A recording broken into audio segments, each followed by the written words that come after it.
Today I'm going to talk about Bushido, which loosely translates as the way of the warrior. Now, Bushido was the ancient code, the philosophical value system of ancient Japan, followed by the young samurai warriors. It's very similar to Stoicism. There's a lot of crossovers there. And on Stoicism, it's interesting enough, during the pandemic, during the lockdowns, and all the events of the last 2 years, Stoicism, in some resources I've seen, has increased by 25 to 40% during the last 2 years. So clearly people are looking for a form of inner strength, a form of meaning, a form of peace, something they can rely on within themselves without relying on the turmoil of the environment and what was going on. And Bushido has many crossovers with Stoicism. It's a very muscular, tough philosophy. It's quite uncompromising, but it's also got profound meaning in there. And it did incorporate Zen Buddhism later on, which I think made it actually more effective. It expanded it into day-to-day living, finding much more meaning in life, much more purpose, how to navigate through the trials and difficulties of life. And it remains a very, very popular philosophy. It's like a form of personal development.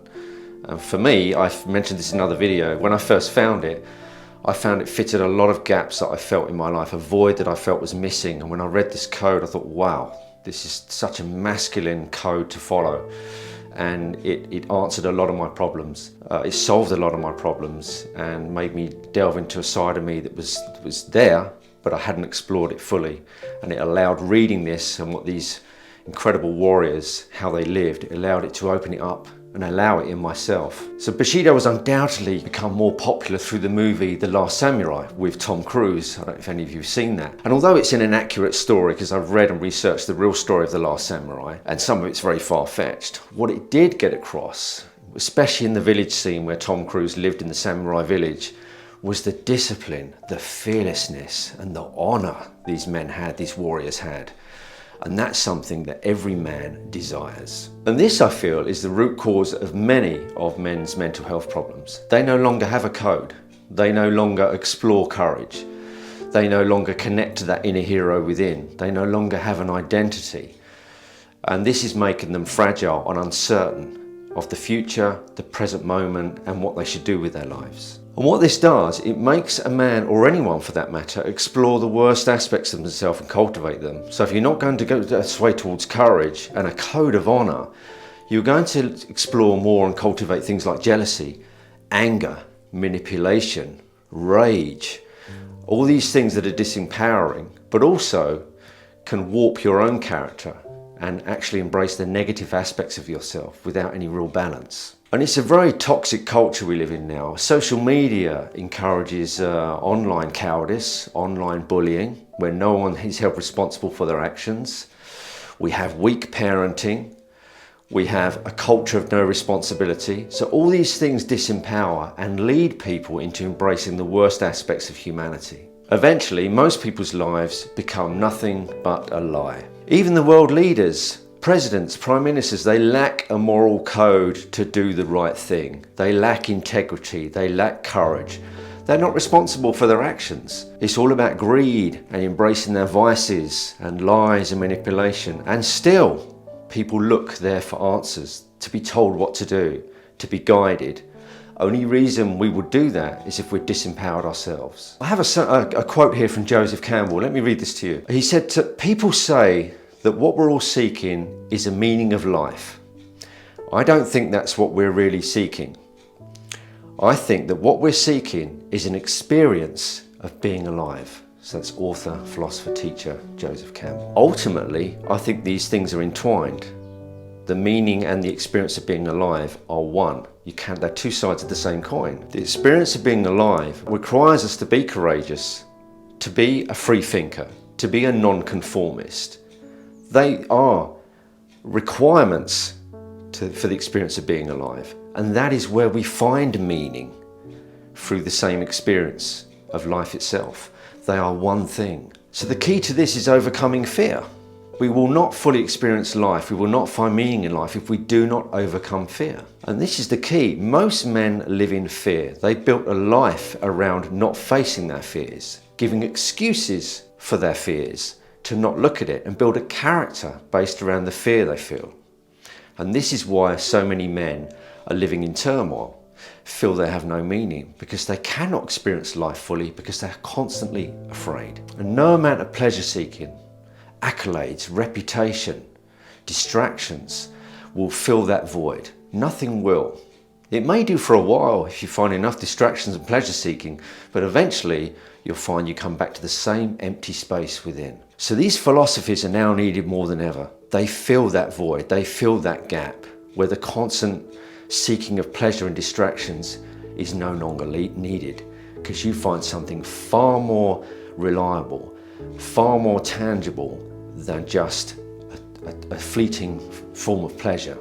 And Jigoro Kano, the founder of Judo, he founded that art on character building. That was the whole idea of Judo, the martial art Judo. It was to build one's character. And the training was so tough that people ended up with respect, discipline, integrity and courage just through the training.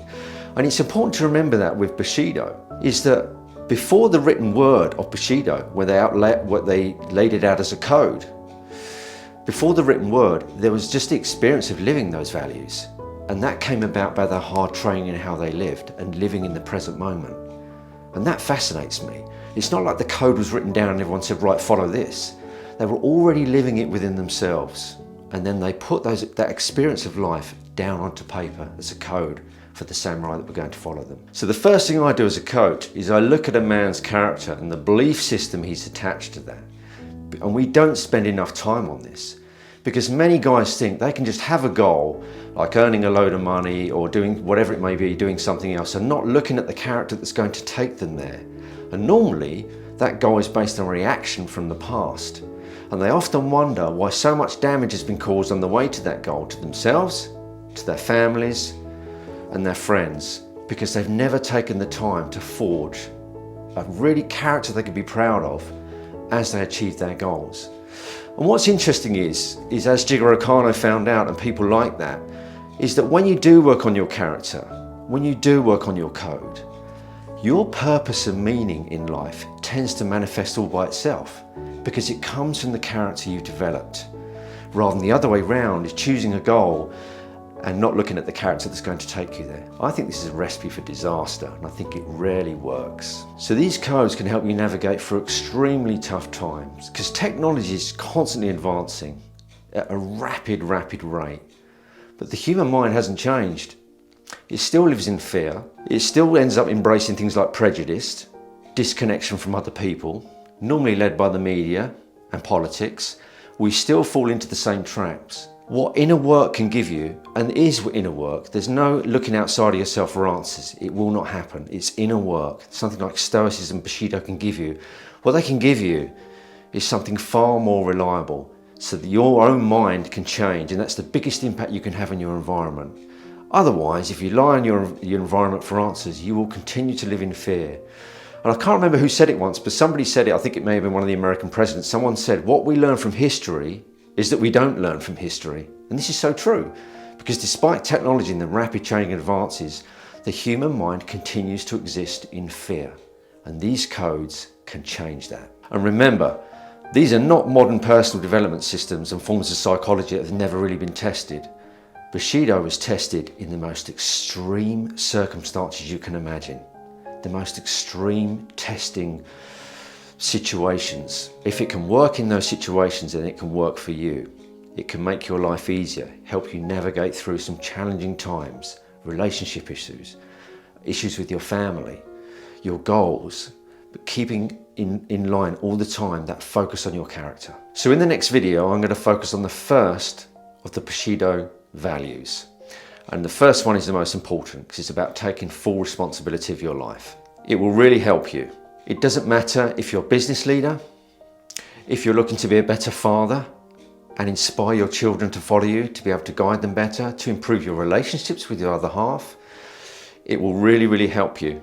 It will help you understand yourself. If you do not understand yourself, you're never going to understand anybody else or what's going on around you. You're not going to see the world as it is because you're going to be too busy living in fear. Remember, I keep going on about fear, but if you live in fear, you won't even see the world the way it is. You won't. You'll just see a reaction to your own fear. So it starts with the inner work, and then it will manifest in your environment. So I look forward to seeing you in the next video where we get started on the Bushido virtues and I'll show you how to implement these in your own life, and some questions, sometimes tough questions, you can ask yourself in order to facilitate this progress. If you like this video and found it helpful, please subscribe below, press the like button, hit the subscribe button, and I'll see you in the next one.